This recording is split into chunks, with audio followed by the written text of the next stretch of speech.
दोस्तों, आज जिस चीज़ के बारे में मैं आपको बताने जा रहा हूँ वह अक्सर हम सभी की ज़िंदगी से जुड़ा होता है और वो होता है हमारा सपना। दोस्तों, सपने हर इंसान पूरा करना चाहता है।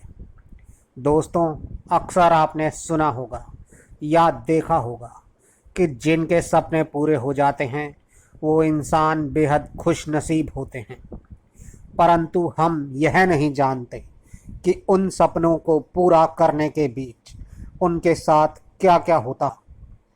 दरअसल दोस्तों, मैं आपके बीच एक ऐसी ही कहानी लेकर आया हूँ जिसमें एक इंसान अपने सपने को पूरा करने के लिए दिन रात मेहनत किया करता था, परंतु इसी बीच उसके साथ एक ऐसा हादसा हो गया जिसे वह कभी भूल नहीं पाया।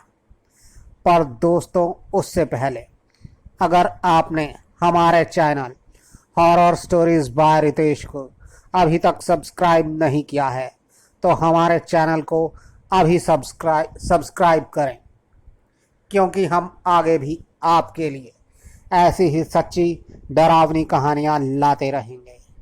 तो आप सब अपने अपने हेडफोन लगाएं और खो जाएं खौफ की दुनिया में। दोस्तों, यह हादसा पंजाब बठिंडा के रहने वाले पीयूष के दोस्त के साथ हुआ था, जिसका नाम अजय था। यह बात उस समय की है जब 12वीं की परीक्षा देने के बाद पीयूष, अजय, दीपक और उनके कुछ और दोस्त पार्क में रनिंग के लिए जाया करते थे। अजय, जो कि बेहद होशियार भी था और बचपन से उसका एक ही सपना था कि वह अपनी 12वीं की पढ़ाई पूरी कर कर फौजी बने, उसके परिवार वाले उस पर गर्व करें। तो 12वीं की कक्षा के बाद अजय ने तैयारी शुरू कर दी। अजय सुबह सबसे पहले उठता था और हर रोज़ ही वह सबको फ़ोन कर कर उठाता था। अजय अक्सर इतनी जल्दी उठ जाया करता था कि उसे अक्सर सबको फ़ोन कर कर उठाने में और फिर उनका इंतज़ार करने में थोड़ा वक्त भी लग जाता था, परंतु वह सारे दोस्त हमेशा साथ ही जाया करते थे, इसीलिए वह इंतज़ार भी कर लेता था। और ऐसे ही एक दिन वह सबको सुबह फ़ोन कर कर उठाने लगा, परंतु उस दिन कोई भी उसका फ़ोन नहीं उठा रहा था। पीयूष ने भी जब उसका फ़ोन देखा तो सोचा कि फ़ोन साइलेंट कर देता हूँ, थोड़ी देर में उठ जाऊँगा, पर वह और गहरी नींद में चला गया। लेकिन दूसरी तरफ अजय सबको लगातार फ़ोन कर रहा था। और अब दोस्तों, आप इसे इत्तेफाक कहें या कुछ और, क्योंकि कोई भी उस दिन उसका फ़ोन नहीं उठा रहा था, तो आखिरकार वह उस दिन अकेला ही पार्क चला गया। पार्क का गेट ठीक 5 बजे खुल जाता था, लेकिन अजय समय से कुछ पहले ही वहां पहुंच गया था, तो पार्क का गेट बंद था। तो उसने अपने फ़ोन में टाइम देखा। उस समय 4:30 बज रहे थे। उसने सोचा आधा घंटा वेट करने से अच्छा है कि वह गेट के ऊपर चढ़कर ही पार्क के अंदर चला जाए, और उसने ठीक ऐसा ही किया। वो गेट के ऊपर से चढ़कर पार्क के अंदर चला गया। दोस्तों, वह अंदर तो चला गया था, परंतु उसे यह नहीं पता था कि अब आगे उसके साथ क्या होने वाला था। अजय जैसे ही रनिंग के लिए थोड़ी एक्सरसाइज करने लगा कि तभी उसकी नज़र एक झूले पर गई। उसने एक लड़की को देखा। वो लड़की झूले पर झूल रही थी। उसे लगा पार्क का गेट तो बंद है, तो फिर यह लड़की अंदर कैसे आ गई। परंतु अजय ने सोचा कि जिस तरह वह गेट कूद कर अंदर आया है, शायद वह भी उसी तरह आई होगी। और अजय उस पर ज़्यादा ध्यान ना देकर अपनी एक्सरसाइज करने लगा। और थोड़ी देर बाद फिर उसकी नज़र उसी झूले पर गई, पर अब वह लड़की वहाँ नहीं थी। अजय को थोड़ा डर तो लगा, पर फिर उसने ध्यान ना देते हुए भागना शुरू कर दिया। और फिर जैसे ही अजय पार्क का एक पूरा चक्कर मारकर फिर से वहीं आया जहां से उसने भागना शुरू किया था, तो उसने देखा कि वह लड़की अब एक पेड़ पर चढ़ी हुई थी और वह अजय को ही देख रही थी। उसे देखकर अजय काफ़ी ज़्यादा घबरा गया और वहीं से अपने कदम पीछे लेने लगा। अजय उसे देखकर काफ़ी ज़्यादा डर चुका था और फिर वह वापस बाहर की ओर भागने लगा।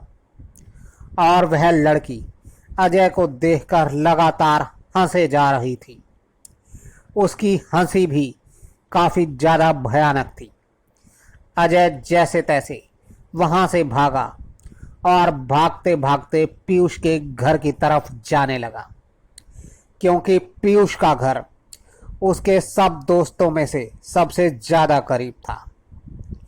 पीयूष उस समय अपने घर से बाहर ही निकल रहा था और जब उसने अजय को भागकर अपनी ओर आते देखा तो वह वहीं रुक गया। जब अजय उसके पास पहुंचा तो अजय की हालत काफ़ी ज़्यादा खराब थी। वह बुरी तरह से हाफ रहा था। उसके चेहरे पर वह डर साफ साफ दिखाई दे रहा था। और फिर उसने पीयूष को सब कुछ सच सच बता दिया। पीयूष ने भी उसकी सारी बात सुनी और वह भी काफ़ी ज़्यादा घबरा गया। थोड़ी देर के बाद उनका दोस्त दीपक भी वहाँ आ गया। दीपक ने जब अजय की घबराई हुई शक्ल देखी तो उससे कारण पूछा। कारण सुनकर वह भी काफ़ी घबरा गया और फिर उस दिन वह पार्क में नहीं गए। ऐसा पहली बार हुआ था। और फिर अगले दिन अजय की तबीयत काफ़ी खराब हो गई और वह अभी भी घबराया हुआ दिखाई दे रहा था। दोस्तों, कुछ दिनों तक तो उनमें से कोई भी उस पार्क में नहीं गया और जब भी कोई उस पार्क में गया तो वह थोड़ा उजाला होने के बाद ही जाता था, क्योंकि तब पार्क का गेट भी खुल जाता था और बहुत से लोग भी पार्क में आ जाते थे। दोस्तों, इस बात को आज कई साल बीत चुके हैं और अजय आज फौज में है।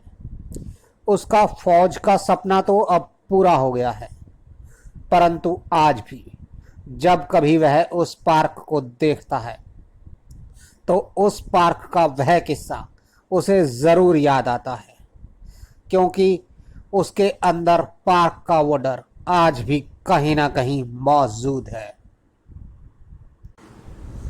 दोस्तों, अब चलते हैं आज की अगली कहानी की ओर। दोस्तों, क्या आप जानते हैं कि जिस रास्ते से आप अक्सर आते हैं वह रास्ता दिन के समय तो सही लगता है, परंतु रात के समय कुछ और ही हो जाता है। कहते हैं रात के सन्नाटे में एक अजीब ही बात है जो हमें दिन के उजाले में नज़र नहीं आती। परंतु दोस्तों, माना जाता है कि यदि आपकी किस्मत अच्छी।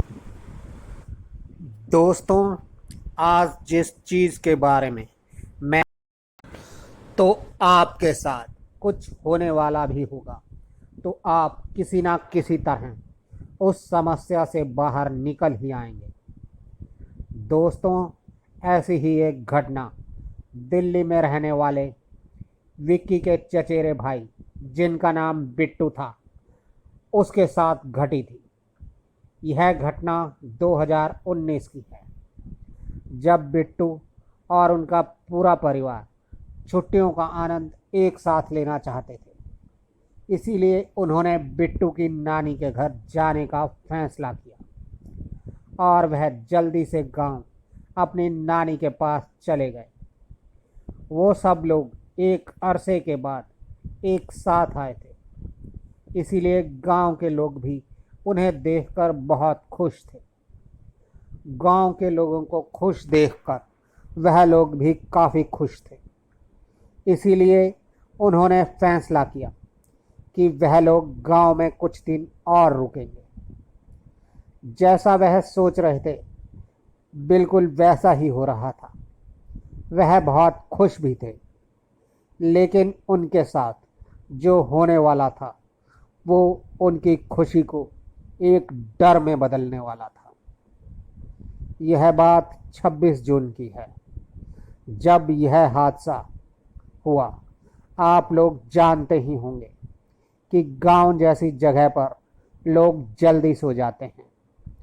उस दिन रात के तकरीबन 8 बज गए थे। बिट्टू की नानी और उसकी मम्मी पकोड़े बना रहे थे और साथ ही उनकी बातचीत भी जारी थी। बिट्टू की मौसी भी वहाँ से थोड़ी ही दूरी पर रहती थी।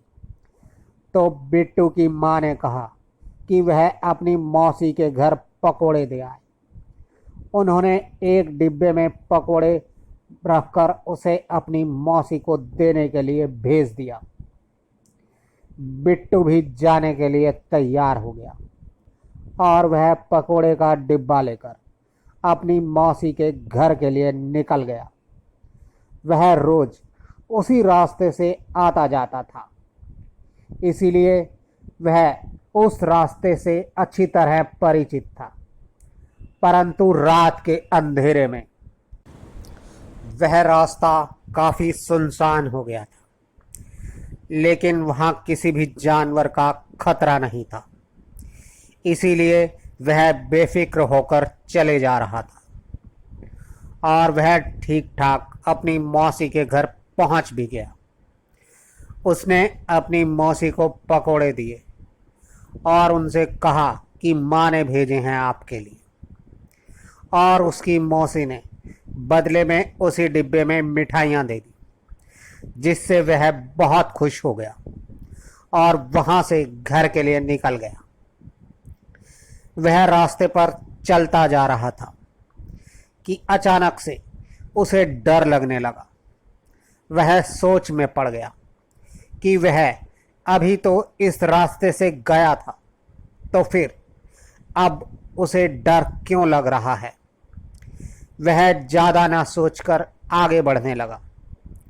वह अभी कुछ ही दूर बढ़ा था कि तभी उसे महसूस होने लगा कि वह कुछ भारी चीज़ ले जा रहा है। परंतु उसके हाथ में जो डिब्बा था उसमें तो सिर्फ मिठाई थी, तो उसे वह डिब्बा भारी क्यों लग रहा था। दोस्तों, उसे डर तो लग रहा था, पर सामने घर देखकर वह तेजी से चलने लगा और वह घर के पास पहुंच गया। वह अंदर जाने की कोशिश कर ही रहा, तो आपके साथ कुछ होने वाला भी होगा, तो आप किसी ना कि तभी उसकी नज़र वहीं पास में मौजूद एक छोटे से तालाब पर पड़ी। उसने देखा कि उसकी नानी वहाँ बैठी थी। अक्सर उसकी नानी वहीं कपड़े धोया करती थी और उस समय भी वह वही कर रही थी। लेकिन इस समय बिट्टू उनको वहाँ देखकर चौंक गया और वह उनके पास जाकर पूछने लगा कि नानी, इतनी रात को यहाँ कपड़े क्यों धो रही हो। तो उसकी नानी ने कोई जवाब नहीं दिया। बिट्टू को लगा कि शायद उसकी नानी ने उसकी बात नहीं सुनी, तो वह मुड़कर वापस घर जाने लगा कि तभी उसकी नानी उससे बोली, बाहर से आया है, हाथ पैर धोकर ही अंदर जाना। नानी की बात सुनकर उसने सोचा कि नानी ठीक ही कह रही हैं। वह अपनी नानी की तरफ बढ़ ही रहा था कि तभी उसके हाथ में जो डिब्बा था, बिट्टू की नज़र उस डिब्बे पर पड़ी। तो बिट्टू ने सोचा कि पहले माँ को यह डिब्बा दे आऊं, फिर वापस आकर हाथ मुंह धो लूंगा।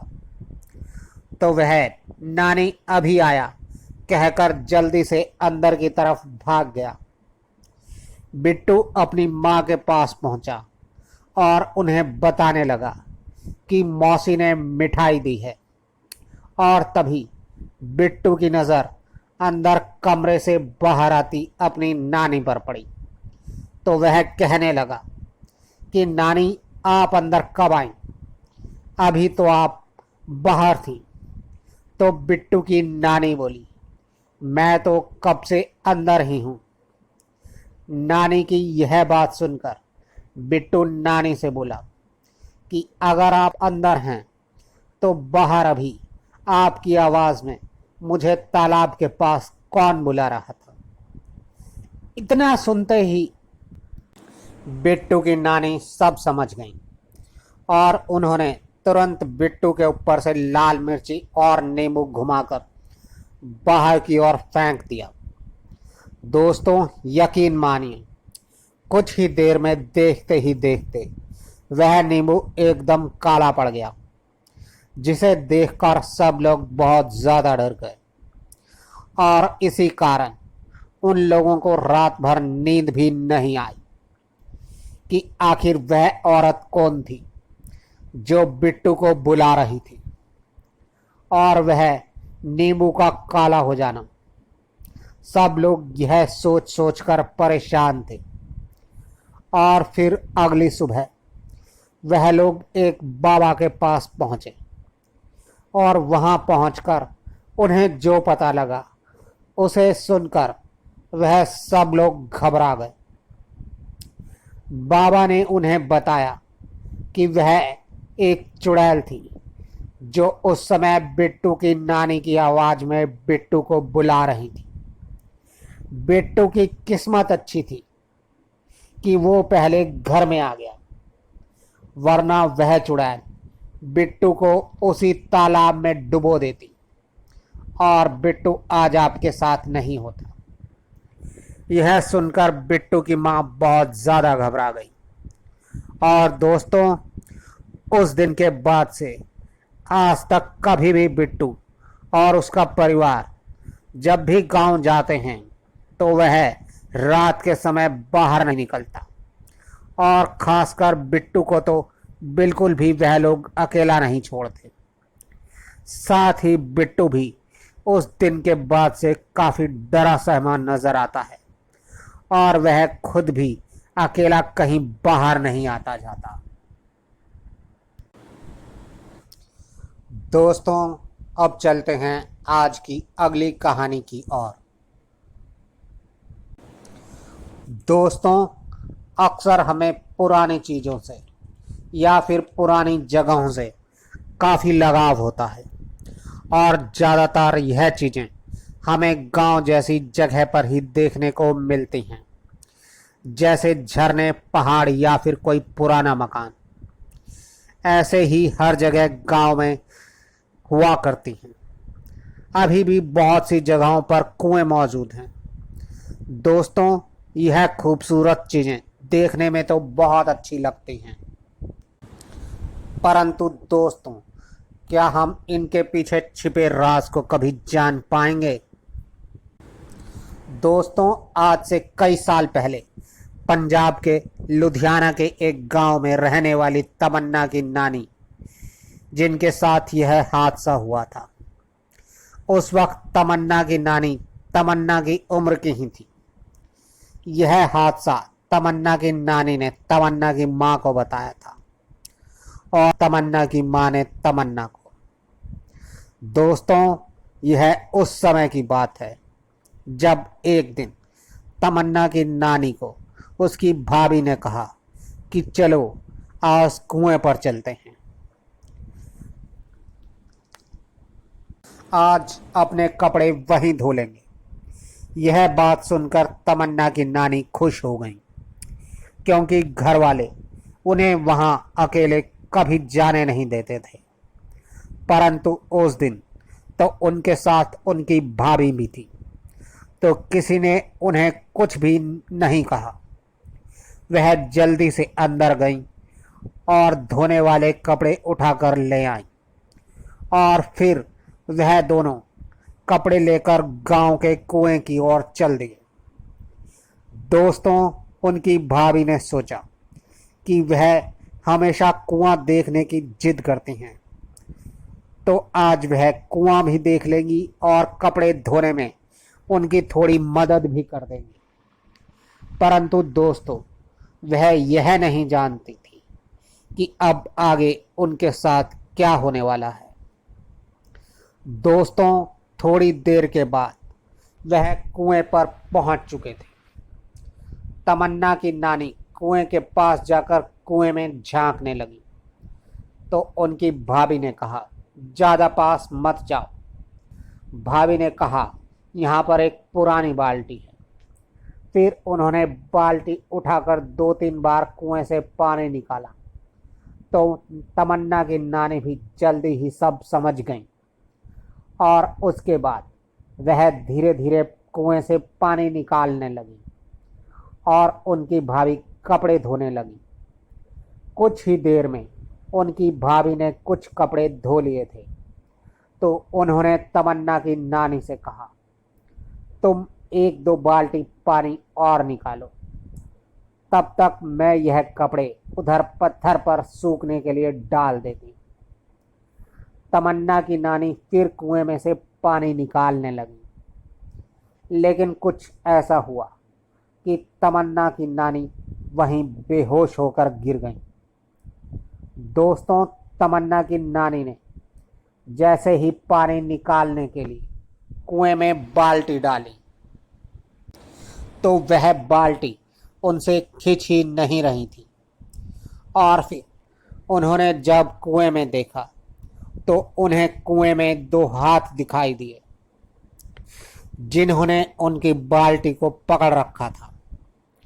और यह देखते ही तमन्ना की नानी वहीं बेहोश हो गई और जब उनकी भाभी ने उन्हें बेहोश पड़े देखा तो वह भागकर उनके पास आई और उन्हें उठाने लगी, पर वह होश में नहीं आ रही थी।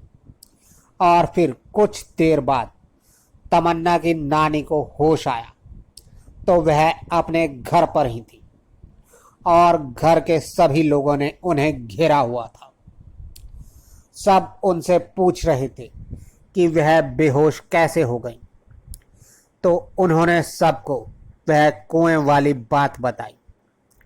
उनकी बात सुनकर वहीं बैठी एक बूढ़ी महिला ने बताया कि कई साल पहले एक महिला ने उस कुएं में कूदकर आत्महत्या कर ली थी। उसके बाद कई लोगों के साथ ऐसा हादसा हुआ था और कई लोगों ने वहां पर ऐसा देखा भी था, लेकिन फिर अचानक सब कुछ ठीक हो गया था। परंतु इतना समय बीत जाने के बाद आज फिर ऐसा हादसा हुआ है। दोस्तों, उस बूढ़ी महिला की बात सुनकर सब लोग घबरा गए और तमन्ना की नानी तो इतना ज़्यादा डर गई कि उन्हें कुएं का नाम लेना ही छोड़ दिया और उस दिन के बाद से वह कभी भी उस कुएं के पास नहीं जाती। दोस्तों, इस घटना के बाद गांव के लोगों ने उस कुएं को बंद कर दिया और तब से लेकर आज तक वह कुआं बंद ही है। दोस्तों, आपको हमारी ये कहानी कैसी लगी, कृपया कमेंट बॉक्स में ज़रूर बताएं। और अगर आप भी हमें अपनी कोई कहानी भेजना चाहते हैं तो डिस्क्रिप्शन बॉक्स में हमारा व्हाट्सएप और टेलीग्राम का लिंक है, जिस पर आप हमें अपनी कहानी भेज सकते हैं। हम उसे अपने शो में ज़रूर शामिल करेंगे। तो जल्द ही आपसे फिर मुलाकात होगी।